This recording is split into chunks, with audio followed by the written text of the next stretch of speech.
100 Flower School Lingkhatlamva Meitei Pangal Community ki Ahanba Ips Alhaj Mohammed Abdur Rahman LEIKHIDRE Mohammed Abdur Rahman mahak ozama oina thaupuram ki tungda IPS officer ama oina thabak tagi potharaba matungda organic farming da mai onsinduna miyoi kya thabak piki amadi tongan ba chaukat thorang kaya da achauba thodang sing lawang ki mahaki machanupa Abdur Rahman 100 Flower School ki principal na aikhoi ki paumi da fongdorpada Education for all haiba objective asigi makada mahaki apokpana school asi linkhatuna khunai asigi damakta honarum khibani masida sunatana Assam gi border school amasu linkhalam ki mahakna hinglige matamda amata manghan khide lairik iba paba angang sing motivate tawbana mahaki mathawni agriculture gi sector dasu aduki matik thawai yauna honarum khiba mishakni haiba wafam thamlakli ये बाबा से वहाँ की Ming Mohammad Abdur Rahman साहब आई मागी तरुक सुबा मचाने अपने 5 brothers and 2 sisters ने मेरी से अपने father से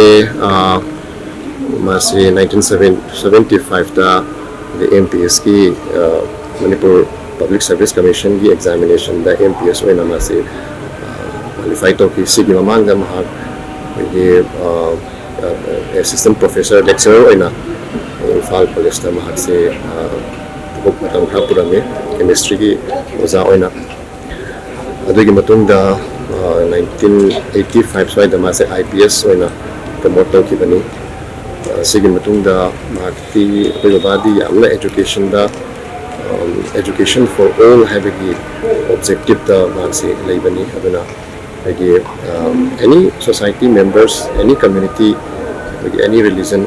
अदुगुंबा have the whole communities की education the focus to ba maruena masina the 100 Flower Higher Secondary School have se 1989 da mahagna establish to ki bani adagi masi tapna develop to pasina masi 100 Flower Higher Secondary School have se the Canada CBSE da 1996 da affiliate to haga manipuri oina yamna haba school Pibabana, Madi, Magi Timna, Masi Purki, Masi Katangatana, Pibabasna, Abdi Abdur Rahman Saha, na Bagi Manipurgi Wang Bada, Haitareko, Assam so to Wanda, School Lama, Barak Valley School Lena, Assamgi Board, Amasu, Linkhale, Hariba School, Si Baskandi, Hariba Zaga, Sidani, Baskandi, Hariba Zaga, Sepagi, Manipurgi, Meitei Pangal, Meitei. The communities labor sort of community sitting labor, Sigim Marakshidam Haga, school Lamasu Linkhatlamva Haraga Madada, education Gimangan, and Saul Puraki, Hariba 100 Flower Higher Secondary School, Sinasu, Manipurgi education system da, the Tuana Makalgi development, Puraki, Masigi da Pena Yengu Matanda, successful or students,